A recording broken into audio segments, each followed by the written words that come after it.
Om Om Swastiastu. Swastiastu. Perkenalkan, nama saya Ibu Tan Sitarnanta dari kelas 4A PLN dengan NIM 1915 333 003. Dan teman saya, Made Budayana Diatmika dari kelas 4 APLN dengan NIM 1915 333 002.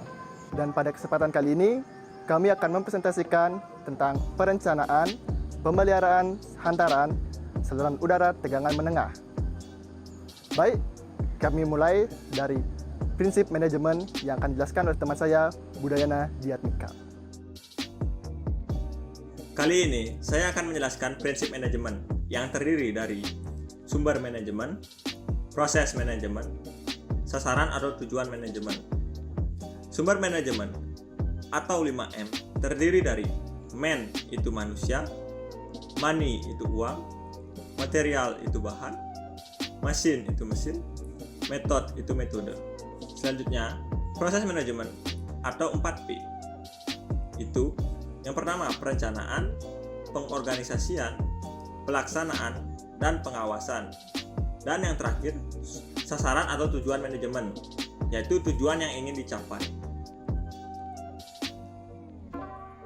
Sumber-sumber manajemen. Yang pertama, man atau manusia adalah sumber manajemen yang paling penting karena manusialah yang mengelola 4 sumber manajemen lainnya. Adapun petugas yang terlibat dalam pemeliharaan hantaran saluran udara tegangan menengah atau SUTM antara lain pelaksana pemeliharaan, pengawas pemeliharaan, pelaksana lapangan, piket pengatur APD atau alat pelindung diri, piket pengatur TM atau tegangan menengah, supervisor operasi pemeliharaan jaringan distribusi, asisten manajer operasi pemeliharaan jaringan distribusi. Yang kedua, money atau uang. Semua kegiatan, bahan, alat, tenaga kerja, dan lain-lainnya dapat diukur atau dinilai dengan adanya uang. Nah, biaya yang dikeluarkan dalam pemeliharaan hantaran SUTM itu sekitar 1,3 juta. Dapat lihat pada tabel berikut.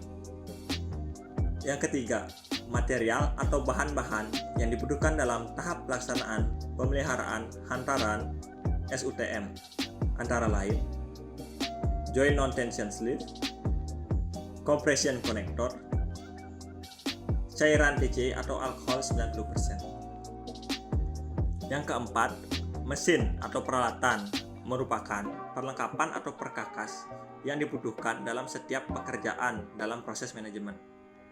Adapun peralatan kerja yang dibutuhkan antara lain tangga, alat ukur tahanan pentanahan, tool set, tang kombinasi, tang pres, gergaji kayu, pisau atau golok, kamelong clamp, kamera digital, kain majun katun warna putih, dan kendaraan operasional. Adapun perlengkapan K3 yang dibutuhkan antara lain pakaian kerja, helm pengaman, safety belt, sepatu karet, sarung tangan, grounding system, dan perlengkapan P3K. Yang terakhir, metode atau metode merupakan cara atau sistem kerja yang digunakan dalam setiap proses manajemen. Metode yang dipakai dalam pemeliharaan hantaran SUTM adalah metode pemeliharaan rutin, di mana metode ini dilakukan setiap jangka waktu tertentu. Pekerjaan ini meliputi penyetelan, perbaikan, dan pergantian peralatan. Pemeliharaan hantaran saluran udara tegangan menengah yang dilakukan antara lain pemeriksaan secara visual kondisi hantaran SUTM, membersihkan hantaran SUTM dari benda asing, memperbaiki andongan hantaran yang kendor sehingga andongan kurang lebih 0,5 meter, memeriksa sambungan-sambungan atau jumper-jumper bila ada kendor dikencangkan atau diganti dengan joint non-tension sleeve atau compression connector, membersihkan debu dan kotoran yang menempel pada isolator dengan cairan TCE atau alkohol 90%, dan bila ada yang cacat atau rusak, lakukan penggantian. Proses manajemen POAC akan dijelaskan oleh teman saya, Andi Setia. Oke, sekarang saya akan melanjutkan presentasi mengenai proses manajemen. Seperti yang kita ketahui sebelumnya, proses manajemen ini terdiri dari 4 bagian, yaitu rapat planning, organizing, activating, dan yang terakhir adalah controlling, atau yang sering kita sebut dengan POAC. Saya mulai saja dari proses yang pertama, yaitu planning atau perencanaan. Perencanaan yang dilakukan oleh PT PLN dalam melakukan pekerjaan ini adalah sebagai berikut. Yang pertama, merencanakan pekerjaan yang akan dilakukan, yaitu pemeliharaan atau perbaikan hantaran saluran udara tegangan menengah. Yang kedua adalah menentukan time schedule dan lokasi pelaksanaan kegiatan. Yang ketiga, menunjuk personel pelaksana kegiatan. Yang keempat adalah membuat daftar material atau alat kerja yang akan digunakan. Dan yang terakhir adalah merencanakan anggaran atau pemeliharaan. Selanjutnya, saya akan membahas mengenai time schedule yang tertera pada slide berikut. Dapat dilihat pada slide ini terdapat 7 buah pekerjaan, di mana pekerjaan yang pertama adalah persiapan, yang terdiri dari briefing, doa, dan menyediakan alat bahan. Yang kedua adalah koordinasi pembebasan tegangan SUTM. Yang ketiga, pelaksanaan pemeliharaan. Yang keempat, pemeriksaan pekerjaan. Yang kelima, merapikan alat dan perlengkapan kerja.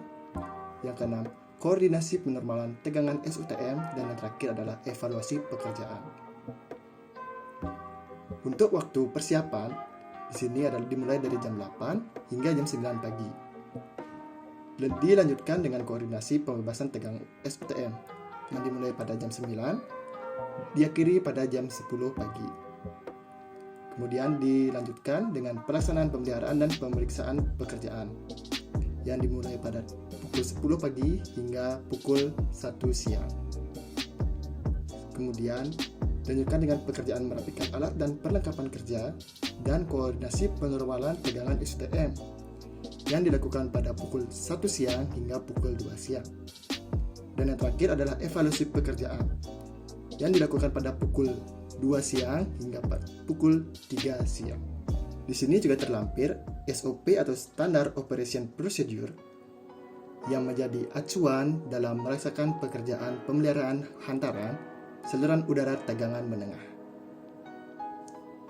Selanjutnya, proses manajemen yang kedua adalah organizing atau pengorganisasian. Pada pekerjaan ini terdapat 7 petugas yang bertanggung jawab dalam pekerjaan ini, yang membentuk sebuah badan organisasi. Dimulai dari bagian yang paling atas merupakan Asman of Hardis atau asisten manajer, operasi dan pemeliharaan jaringan distribusi.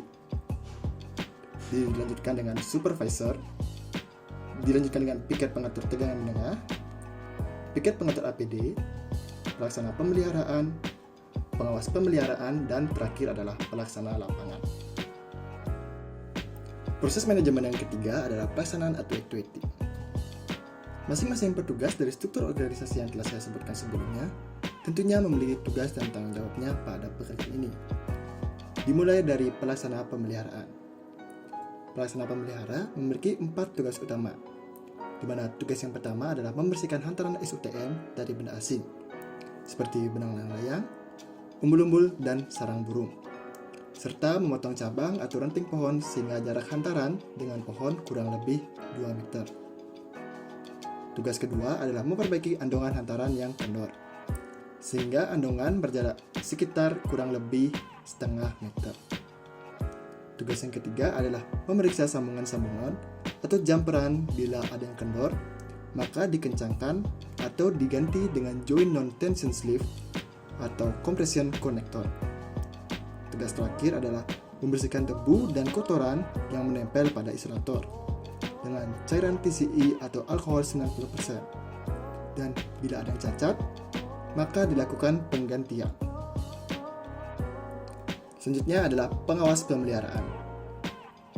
Pengawas pemeliharaan memiliki 3 tugas utama, di mana tugas yang pertama adalah memberi pengarahan urutan pelaksanaan kerja kepada pelaksana dan memeriksa pemakaian serta peralatan K3. Tugas yang kedua adalah melapor kepada piket pengatur TM bahwa pekerjaan pemeliharaan hantaran SUTM, penyulang gardu induk potongan gardu atau LBS siap dilaksanakan dan memohon pelepasan tegangan SUTM. Dan tugas yang terakhir adalah untuk memeriksa hasil pemeliharaan. Selanjutnya adalah piket pengatur APD dan piket pengatur TM, yang memiliki dua tugas utama, di mana tugas yang pertama adalah saling berkoordinasi dan memerintahkan pelaksana pemeliharaan untuk membebaskan tegangan SUTM yang akan dikerjakan. Dan piket pengatur APD bertugas untuk menyiapkan perlengkapan kerja. Selanjutnya adalah pelaksana lapangan. Tugas dari pelaksana lapangan adalah untuk mematikan dan menormalkan SUTM. Dan yang terakhir adalah supervisor dan asisten manajer operasi dan pemeliharaan jaringan distribusi. Dimana tugasnya adalah menganalisa pekerjaan pemeliharaan hantaran SUTM dan mengevaluasi hasil pemeliharaan hantaran SUTM. Proses manajemen yang terakhir adalah pengawasan atau controlling. Pengawasan yang dilakukan oleh PT PLN dalam melakukan pekerjaan ini adalah sebagai berikut.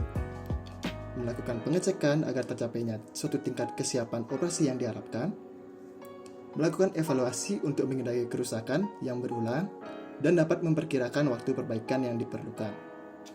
Selanjutnya, pengendalian biaya pemeliharaan agar sesuai perencanaan, dan yang terakhir adalah menganalisa dan mengevaluasi hasil pekerjaan.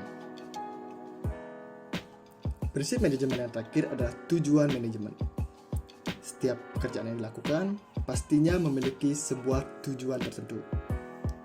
Adapun 4 tujuan dari pelaksanaan pemeliharaan hantaran saluran udara tegangan menengah adalah: yang pertama, menjaga agar peralatan dan komponen-komponen SUTM dapat beroperasi secara optimal berdasarkan spesifikasinya hingga sesuai dengan umur ekonomisnya. Yang kedua, menghindari adanya risiko kerusakan SUTM yang diakibatkan adanya benda asing seperti benang layangan, umbul-umbul, sarang burung, dan ranting pohon. Yang ketiga adalah menjamin bahwa energi listrik yang diterima pelanggan selalu berada dalam tingkat keandalan dan mutu yang paling baik. Yang terakhir adalah menjaga kondisi peralatan atau sistem SUTM dengan baik, sehingga kualitas produk atau kualitas kerja dapat dipertahankan. Berikut adalah referensi dari materi yang kami presentasikan hari ini. Yang pertama didapat dari Diktat Manajemen Teknik oleh Bapak Dosen I. Putu Sutawinaya. Dan yang kedua didapat dari SOP Pemeliharaan Hantaran Saluran Udara Tegangan Menengah yang didapat dari PLN. Baik, sekian dari presentasi yang dapat kami tampilkan hari ini. Semoga dapat membantu. Akhir kata saya tutup dengan para mesanti. Om Santi Santi Santi Om.